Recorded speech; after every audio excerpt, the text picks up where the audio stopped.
Everybody, welcome to Busy Living Life, Busy Living Life, Busy Living Life. It's episode 256, 286 with Lily Bove. And today we are sponsored by SoberLink. Do you know that only 10% of the 15 million people that have been diagnosed with alcohol use disorder have gotten help? And SoberLink strives to erase the stigma of addiction, just like Busy Living Sober does. And their remote control alcohol monitoring tool has helped over 500,000 people to be more accountable in their sobriety. I've teamed up with SoberLink to create the resource guide, Tips for Keeping Busy Living Sober for Those in Recovery. If you visit www.soberlink.com/BLS and download the resource, and if you or someone you know can benefit from accountability for alcohol recovery, you'll also find a form on that page to sign up for a $50 promo code. So if somebody out there needs this extra resource, please go to soberlink.com. And here we are back to our show, episode 286 with Lily Bove. And I've known Lily Bove since she probably doesn't even remember not knowing Bizzy, does she? No, I do not. I'm so excited that you came on because, for one, I have to say I'm really proud of you. I'm Thanks, really, Liz. really proud of you. And I know this hasn't been easy. And the one thing that people, we have this stigma, like I just talked about in that ad that I was doing, and the stigma that we have about addiction, and whether it be alcohol, drugs, or food, it tends to overshadow us sometimes, the stigma, doesn't it? Definitely. I've,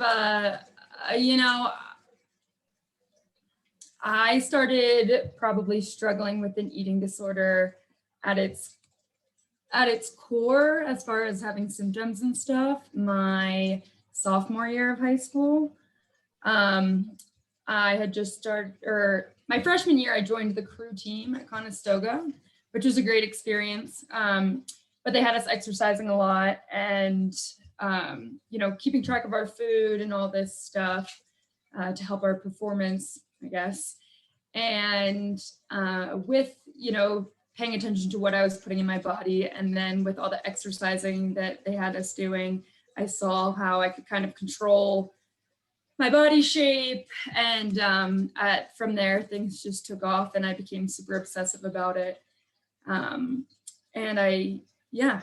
That's kind of where things started. And so would you say that before that sophomore year, because you're at that point, you're 14, 15 years old, right? At that point.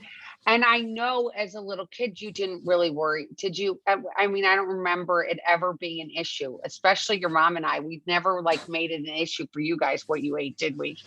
No, but I always was self-conscious about. So basically, I started school at Episcopal Academy, which is a private school around where I grew up. And then I I switched schools in elementary school to the public elementary school. And I was always a tomboy, and I definitely, I never thought of anything wrong with my body really, but sometime around then, whether it was teasing or what, I got the idea in my head that I was overweight. And that's kind of when this whole paradigm shifted, where I started to feel, for lack of a better term, like that not enough feeling. And I remember, it's funny, I remember probably when I was in high school looking at a picture of myself on the soccer team when I was in kindergarten or first grade. And it made me so sad because I flashed back to seeing that picture when I was in, when I got it, kindergarten or first grade, and thinking my legs are so fat. So it's just weird. Somewhere in those developmental years, I got the impression that my body wasn't the right size and I was unlikable or whatever. But I mean, I had a great childhood. It's just, that's something that I felt insecure about.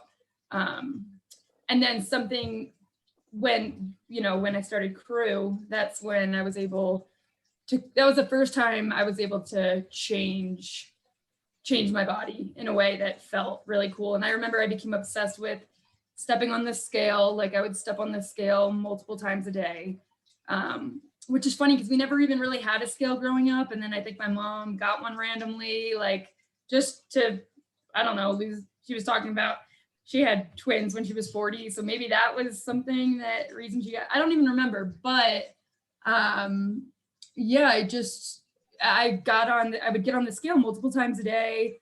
And I remember when I was tracking my food intake, the coach would say, "You're not eating enough." Like she would look at my journal and say, "You're not eating enough." So it was funny because I think I used it in the reverse way than it was actually meant to be. And then even after the crew season, I just became obsessed with, I would spend hours and hours at the gym. And yeah, I started to see some results. I just wanted to get as tiny as possible, basically, which is weird. Did it interfere with your schoolwork and your grades? Yeah, so my junior year of high school, it got really bad in the sense that I lost my period for a couple years. I stopped going out with my friends completely. I had a boyfriend at the time. And I think that was actually a great relationship that I had. I don't think it impacted the eating disorder in a negative way at all, but he was the only one I would spend time with outside of my family. But, you know, two of my best friends, Caroline and Shelby, like I remember I really like just, what's that word called? What's called when you like? You isolated. Isolated, thank you. I isolated from them, and I remember, you know, everyone got their driver's license and they would go out for dinner, and I would just get such bad anxiety, and I didn't want them to be like, "Oh, hey, you're like, why aren't you eating anything?" or "Why'd you get a salad without dressing?" and stuff like that. So I stopped hanging out with my friends a lot, which was hard. But the biggest thing that really affected me was I got really bad insomnia, like horrendous insomnia. And that I later found out was because my body it was malnourished. And something about it was keeping me up at night. And it was the worst thing I had ever experienced. And that was a time where I was kind of, once I had done a little bit of reading and been like, okay, so there's a chance that my eating disorder could be connected to insomnia. That was one of the biggest motivations to get help, because I couldn't sleep. It's the worst thing. It was the worst feeling. And then, yeah, my grades, I was like a straight A student my first 2.5 years of high school. And I remember when I took my SATs, my first couple times I did a lot lower than when I took them my senior year, and I had started recovery for the anorexia. I guess I called that part of my journey anorexia. I had started like being more not as malnourished and eating more regularly.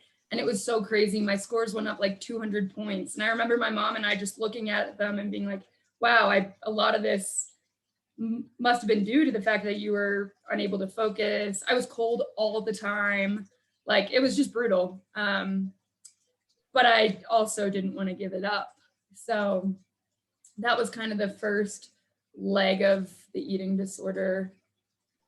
And your mom knew about it, right? Your mom knew what was going on, and it's very hard to help, you know, your child if they're like doing it in secret. You know what's going on, and it's not like you can lock you to, like, chain you to a radiator and say, all right, this is where she is, or put you in the basement. So you went and you did well in the SATs, you got into college. Yeah. And actually, so what was weird, I think my mom and dad, they didn't see day to day what was going on because they lived with me. So they couldn't see that, like, I had lost however many pounds, and they couldn't see, there were a couple things they couldn't see. The only thing that I remember telling them, I think it was right before Thanksgiving, one night I was supposed to be studying for a test, and I was just on the computer and I was like, okay, sorry, rewind. So for a couple months I was regurgitating basically everything I would eat. And so I went and I went to the doctor and they did like an endoscopy and a colonoscopy because they wanted to make sure that I didn't have any cysts or anything going on with my digestion that was causing me to basically throw up every time I ate. So I went and I got all those tests and everything came back fine. And I think in my head, I was like, oh, I have acid reflux, or I have this, and this is why I'm throwing up. And that was also causing me to like keep weight off. And I just remember, fast forward to that night before Thanksgiving, I'm supposed to be studying for a test. And I was like, just reading about bulimia, and it was starting to like finally come to the forefront of my head, not just a thought anymore. And I went in and I told my parents, and I was just saying, I was like, hey, I think this isn't a digestion thing. I don't think it's acid reflux. I think I have an eating disorder called bulimia. And it took, my mom was always super, like both my parents were always super supportive, but it was brand new to them. They didn't have any experience of that. My mom's dad, Franklin, who he had alcohol, like he was an AA and he had been sober for many years, but other than that, I don't think they had any, first experience with addiction. So that was kind of the first exposure. And then I would say it was like it was a roller coaster for them, for sure. It was really upsetting for them to see from what I remember, but, and then I went to college, and that's where things kind of started to change, because once I became a little bit more nourished. Then my body was like, after being starved essentially for 2.5 years, it was like, I want to eat everything all the time. And that's when the bulimia really became an issue. I just remember, being at University of New Hampshire and multiple times a day going into the dining hall. It was like it was all you can eat or whatever. The freshmen had to have a plan, a dining hall meal plan, and just like gorging myself. And then like drinking something and then going to the bathroom and throwing it up. And I would do that I used to think of them as like sessions. I would throw up probably four times like a session, and I would probably have like sometimes like 5 or 6 times a day that I would go into the dining hall and do that. And my body started to change in really weird ways. Like I started to gain I gained a ton of weight, which was frustrating coming from that like anorexic or dry bulimia state of mind for a couple years. That was really frustrating. And then also my body just like, I was constipated all the time. My cheeks were super swollen. My mood was all over the place. But I remember one day being in the bathroom of the dining hall at UNH, and like I just felt something really weird in my chest, and that was the first time I was like, this could be really dangerous. Like I don't know if my heart like skipped a beat or what. Something happened though. I felt a lot of pressure in my chest, and I was like, I have to stop this, or who knows what'll happen. So yeah, my first year of college really was tough. It stunk. I had a great time at UNH. Like I liked it a lot, but I mean, I stole my roommate's food. There was just so much shame surrounding that whole year that I've been able to reflect on now, which is good. But yeah, it was just a tough year.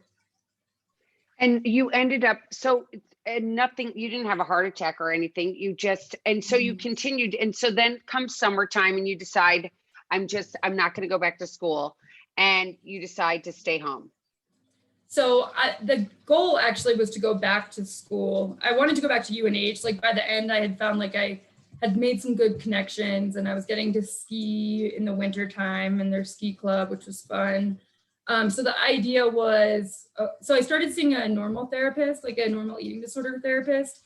And she essentially told my mom and I that she couldn't keep seeing me because of basically how bad it was, like how much I was using the binging and purging. So she referred me to treatment. She was like, Lily needs to go to treatment. So then I went to the Renfrew Center in Radnor and did the outpatient, I guess. It was 4 days a week.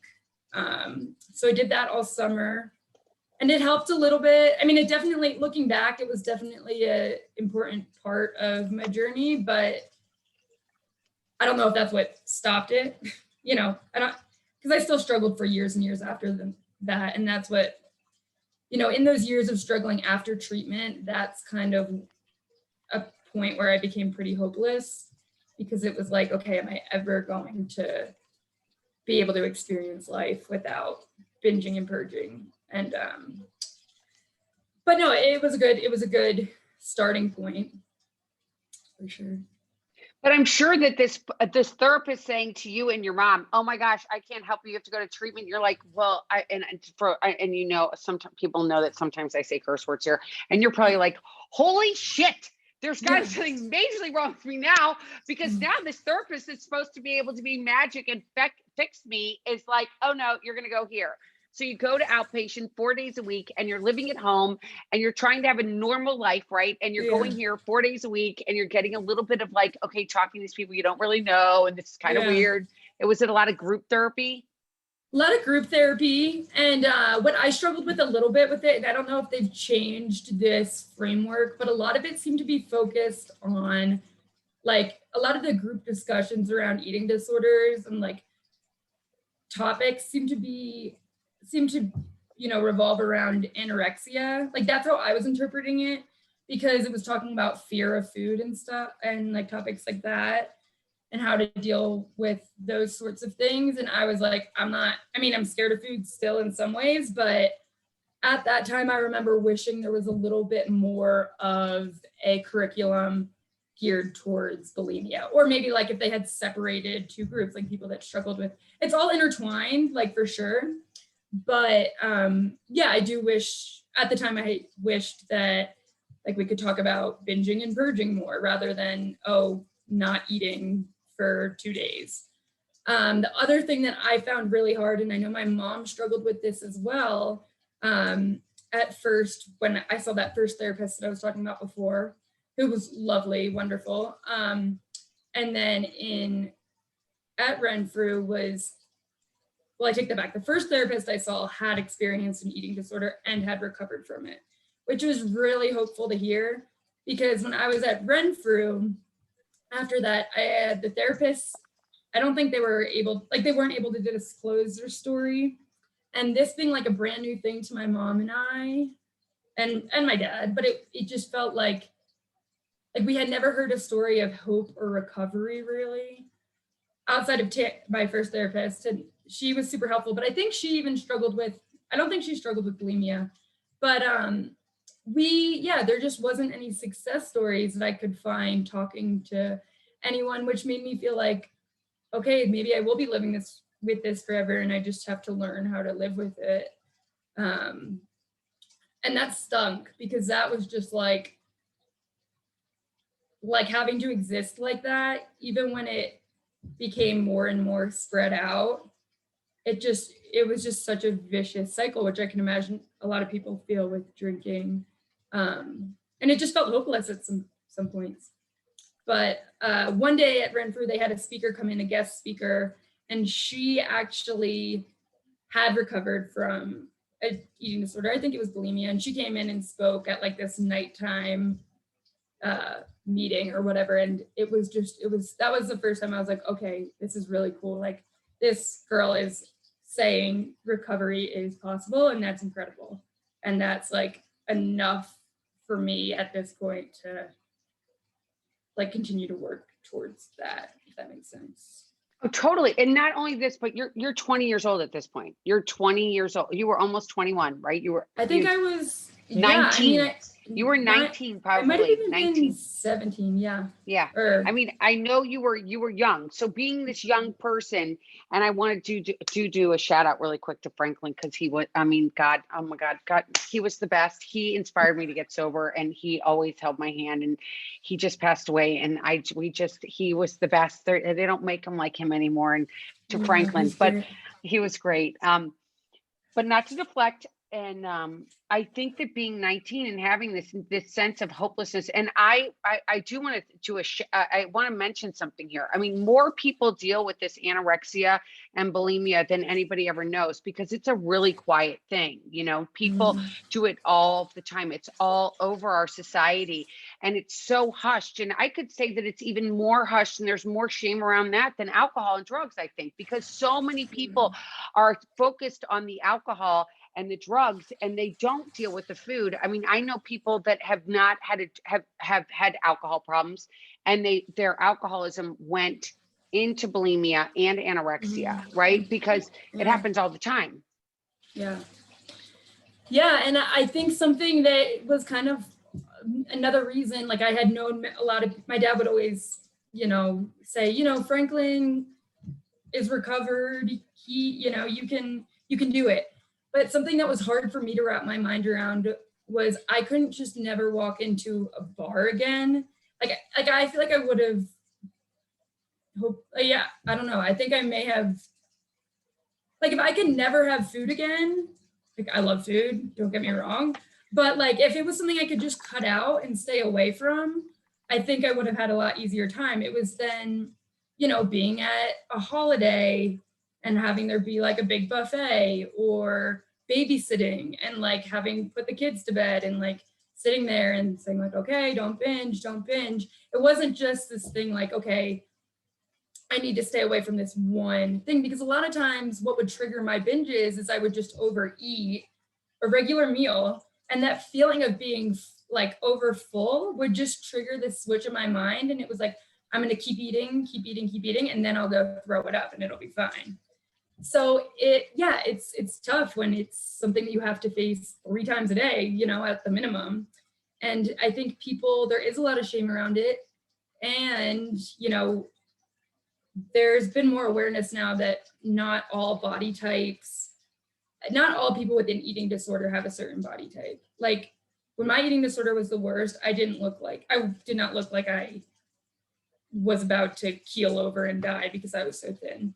And I think that brings a lot of shame too, sometimes thinking about it, because it's like, you don't look like you have an eating disorder. And in fact, I probably look the opposite, but whatever that means. But there's just, it's like, I don't know, there's all these feelings around it. And I used to be so secretive, like going to the bathroom after meals and, just stuff like that, like crazy things. And alcohol, there's such a good, I feel like as far as sobriety goes for alcoholism, there's so much more awareness. And it's like, just over the past few years, even like I have a lot of friends that are sober, and it's awesome. I feel like we're not at that point with eating disorders, and men struggle with it a lot too, which is something that doesn't get brought to, attention of many people. And I think that you coming here today, I'm just like, you don't understand. It's just amazing that that we're doing this today. And I can't thank you enough for doing this, because I believe, just like you said, I mean, alcohol is one part of your life, but food is like, for one, it's the main focal point of a lot of families, right? It's get-togethers. It's all about, I know my mom was always about, all right, what are we having for this meal? I mean, we would just finish breakfast and it's like, all right, what's for lunch? All right, what are we doing for dinner? And to have this, and to have this, relationship with food is really hard. It's very hard. And I know a lot of people that have used food in a way that you would think that you can't get high off food, but you can, right? The sugar you can get high off of. And people don't think that, right? And Biz, and what I would get high off of actually, like, so it would be, eating, like absolutely stuffing yourself. And like it was normally like sugary foods or salty foods. And then what I would really get the high of was after throwing up, like those couple minutes, it's like such a release. It's such a relief. It's like, okay, like, whew, that's out of me. And then you still have but then, the thing that people don't really, like a lot of people don't understand with bulimia is when you throw up, like you're not getting all that food out. That's at least what I've read. And so it's not this, like, I don't know, I've had friends in the past be like, oh, like sometimes I overeat and I just wish that I could, like, I've had friends ask me about it and be like, how can you make yourself throw up? Like, not because they want to do it, they're just curious. Like, oh, sometimes I wish I could just do that. Like if I, overeat too much, and I'm like, you don't, because it just becomes, you think it's a quick fix, but it took probably a year for my body to regulate, like as far as not being constipated, as far as not being bloated 24/7, as far as like my cheeks not being inflamed. And yeah, there's all these side effects that I think it starts out, it's like, oh, that was a quick fix. That was great. Like now I don't have to, like, I felt bad about myself for eating all this food. And now I can, like, now I don't have to worry about that. But it's the worst thing that I'm so grateful to be where I am. Because I really thought I was going to deal with it forever, but it's such a bad cycle. So you went on and you continued. So they decided to keep you at you as a family decided for you to stay home the next semester, sophomore year. And so will you tell us what happened going forward from sophomore year? So I went to Delco for a year. Well, I did nighttime. So I transitioned into like evenings at Renfrew, I believe. And, I was babysitting and I was still just really struggling with it. Like it had gotten to the point where it wasn't happening every day, which was good, but it would happen probably twice a week. Like, and over time, it just kept getting more and more spread out, which was good. But I'd say my sophomore, or then going into my junior year of college, it plateaued, which was really frustrating because it was like I got to the point where I could go a week without doing it, but then I would have like this huge binge. And it was at that point that it was kind of like, okay, maybe this is something I will live with forever. But I also remember as like my episodes started to get more spread out, I started dealing more with like anxiety and depression because I had been, blanketing that with the eating disorder. So at one point, so I started going to Temple University my junior year, or what would have been my junior year. I think it was my like halfway through my sophomore year. And during that time, I was like super depressed at points. Super discouraged still when I would struggle with the eating disorder, but I was still in a much better place where I could see myself like, okay, having a career one day. And I wasn't hopeless necessarily. And yeah, just met a lot of great people through talking about, my eating disorder. And my mom sometimes would run into people and it would come up in conversation. And every story I would hear of somebody getting through it or being on the other side or having a daughter who got through it or a son that got through it, that was like inspiration.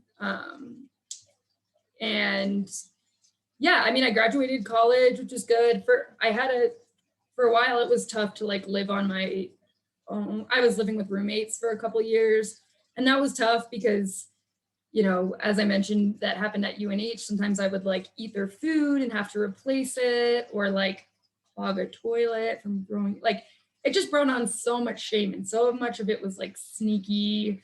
And it was a tough it was a really tough couple of years. Because then you just become so hard on yourself. And but yeah, I ultimately ended up graduating from Temple in 2019. And I was still kind of at that plateau with eating disorder. I'd say that I probably was dealing with it about once every week and a half, maybe. And probably even a little bit more spread out than that. But I was seeing a therapist that was really great, based in Ardmore. And she had a really different approach, which was nice. Because for so long, it was like, oh, don't weigh yourself. Don't do this. Don't do that. Like, don't, there were all these rules because they don't want you to fall back into like a really bad cycle. But and shout out to the name of their practice is evidence-based it's like Center for Hope and Health. Her name was Melissa. They're in Ardmore. They're great. But you know, part of their treatment was like every week when I would come in, I'd get on the scale, and then you'd see that number, and then you together would like process how it feels, and like working around some of the beliefs I had around that number, or how just seeing in patterns. I remember one of the things, like one day I came in and it was like 2 pounds lighter than I had been the week before. And she's like, how does that make you feel? And it triggers like this like super happy emotion. And it's just funny because she's like, I don't know, it's hard to break down, but you know, she just points out like, what's the difference between that and last week? And there's not really a difference. And I feel so bad for, like, my little sisters are 14, and I don't feel bad for them specifically, but it's hard growing up with social media. And oh, I want to get to all that. I want to get to all that, but I want to get to where, so you graduate, you're going to see this therapist, and then what happens? And then what do you do? So I moved, so the summer before I graduated, I moved to Breckenridge, Colorado to work for the summer.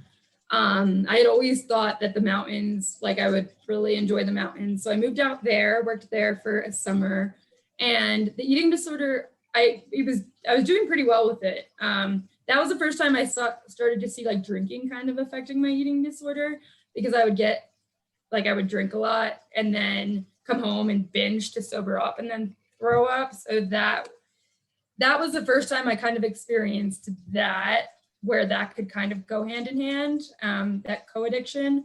So that's when I kind of reconnected with you at one point. I took a little break from drinking, but overall it was a great summer. And then I came back, finished school, and wanted to go back to the mountains before finding a real job. So I moved to Telluride, Colorado, which is where I am now.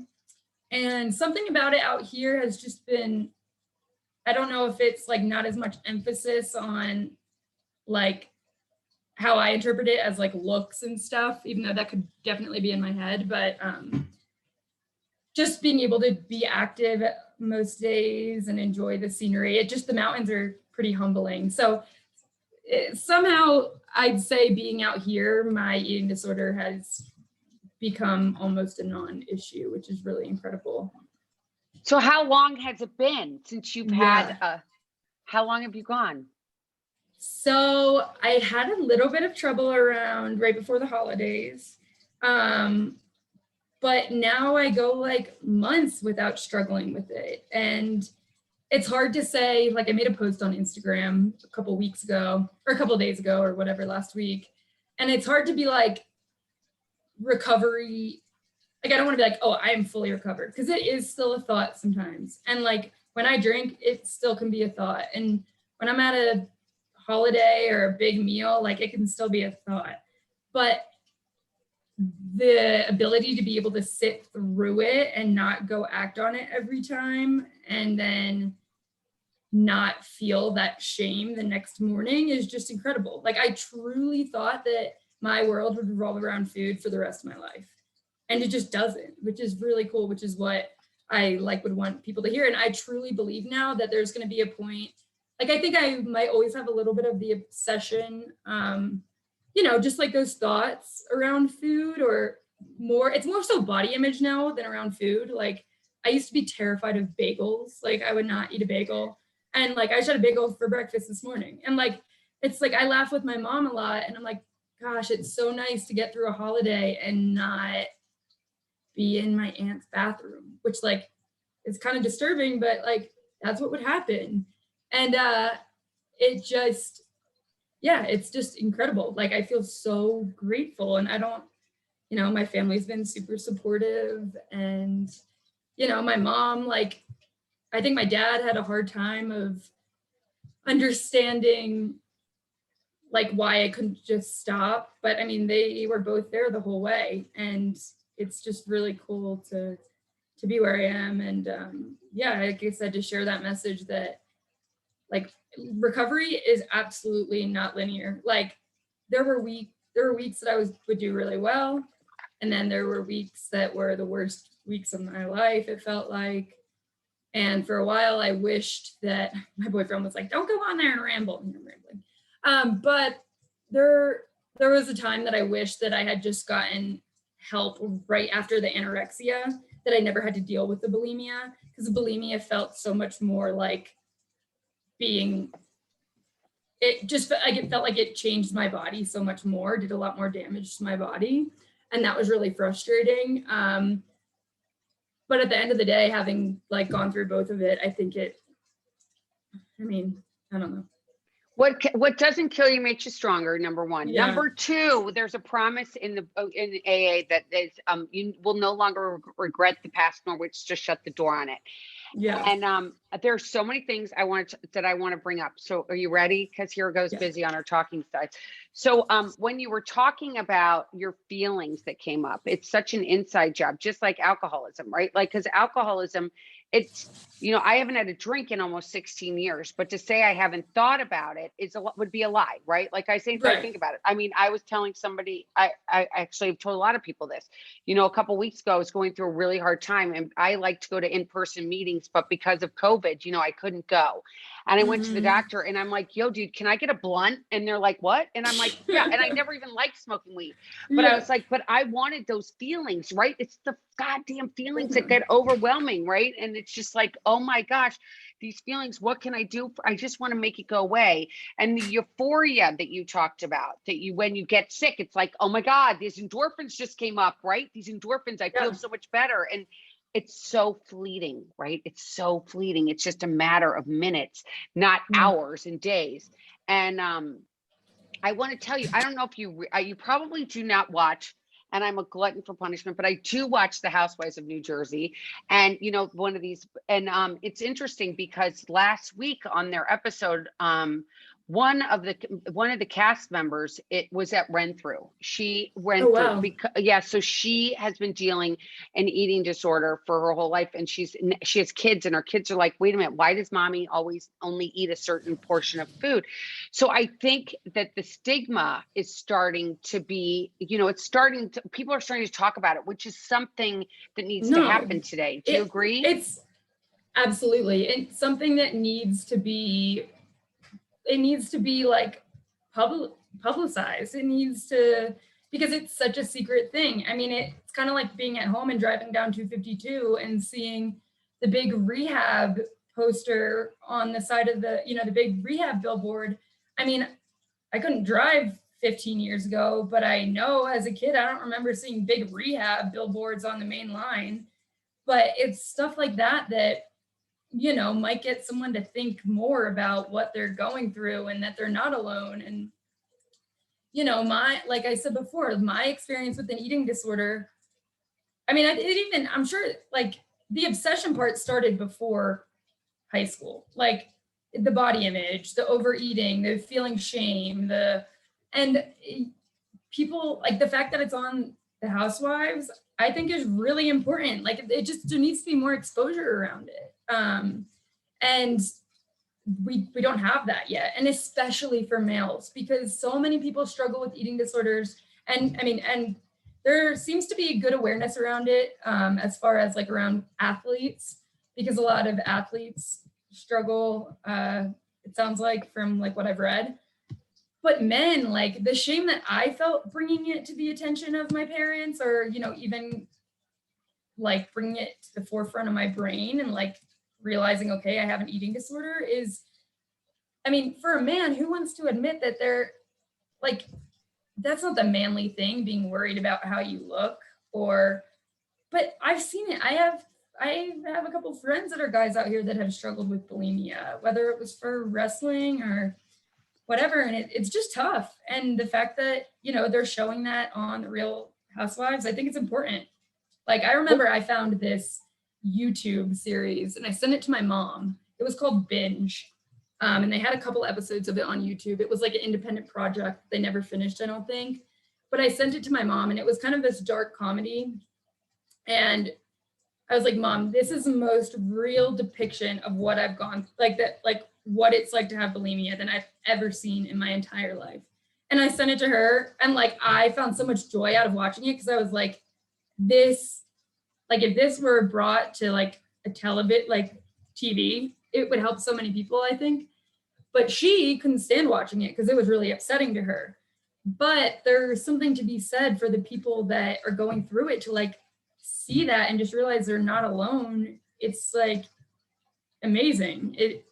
I don't know, but she hated it. She was like, why would you send me that? That's so upsetting. But I was like, I understand that it's upsetting for you, but that is like the day to day of what at the time I was living, like that cycle. And they just did a really good job of, showing like the ups and downs and the girl faking how she was okay and all this stuff. But I mean, yeah, I think the more awareness, the better. I totally agree. And it's interesting when you were just talking about that show, and it Binge, I think you said it was called. So if somebody wants to YouTube it that's listening, it's on YouTube, Binge. I felt the same way when people are like, do you want to watch Dope Sick on Hulu? And I'm like, dude, I lived that my entire life. No, thank you. I don't want to watch people that are relapsing and people that are shooting up. I hear unfortunately or fortunately, I hear the horror stories. I don't want to watch it. Thank you. But I want to talk about one other thing, and you mentioned it briefly about your sisters that are they're teenagers, and right now social media, and nobody talks about it. And I feel like I'm just going to pull this damn thing up, this cell phone, for those people just listening and not watching this on YouTube, has caused, social media and different celebrities that are out there that are, totally into the body. That's all they care about is the body, right? I'm just going to throw the Kardashians out there as people that these kids want to emulate, right? They get the bigger boobs, they get the bigger butts, they get skinnier, they do this, they do that, they cut. And kids want to be like that. And I know a bunch of kids that like want to get the fake eyelashes and want to wear the top shirts, and they're doing selfies all the time. I mean, I live at the beach, so and you probably see it at the mountains too. They're taking pictures of themselves all the time. And it's so, self-oriented and outside. It's all about the outside. And I think that could contribute big time to eating disorders. Don't you?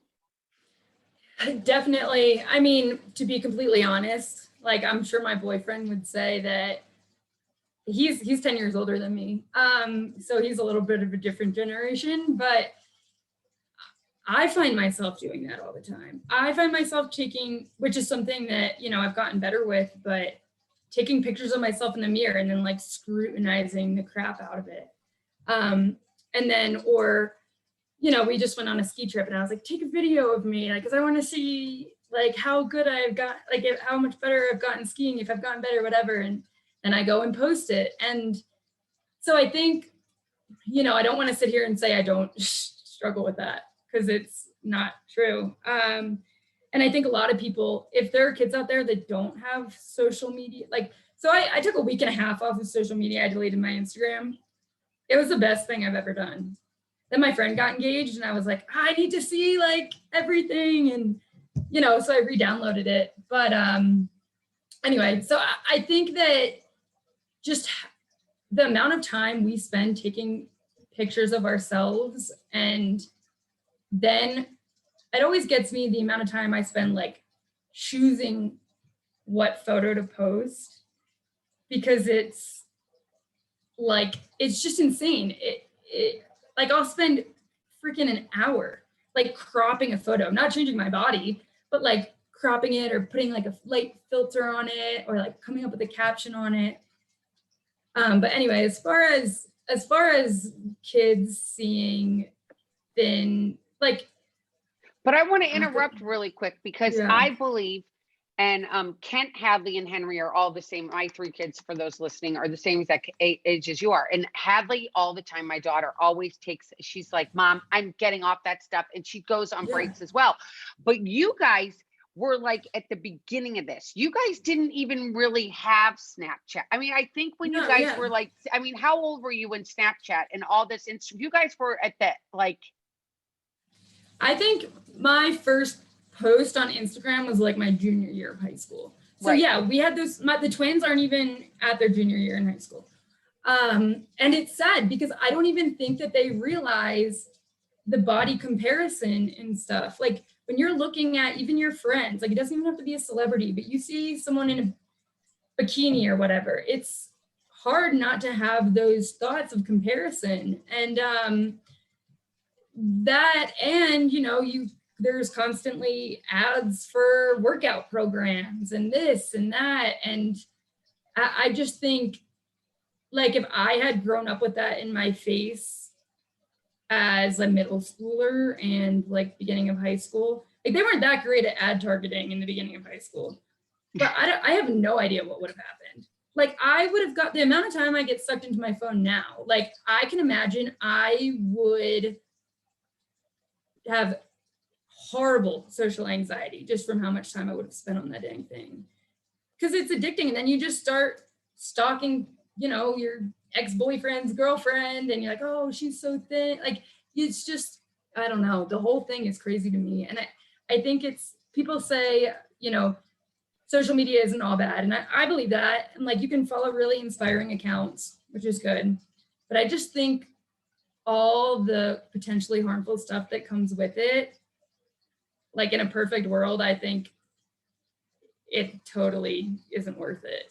No, I think that the negative outweighs the positive. And I have found for a lot of people, and people that I know that don't even struggle with addiction, right? And people that are just normal, and I hate to say normal because to me normal is like Wonder Bread because it all looks the exact same.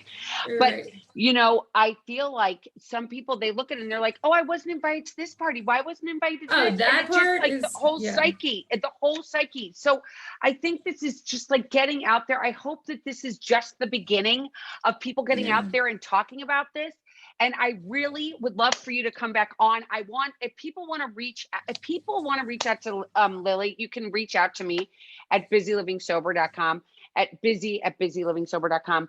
You know, Lily, again, I can't thank you enough. I know your mom and dad, they're like some of my dearest friends. I love them so much. And I know that I know your mom, especially because we talked a lot about this, like what she could do. And she tried to do everything. I know moms and dads out there all over the country and spouses and siblings all watching this are going to feel like they aren't alone. And your courage for coming on here, I just can't even, I can't tell you. I just wish I could hug you. You've got to come to Florida. Biz. You have to come bring your man to Florida. I know, I would love to.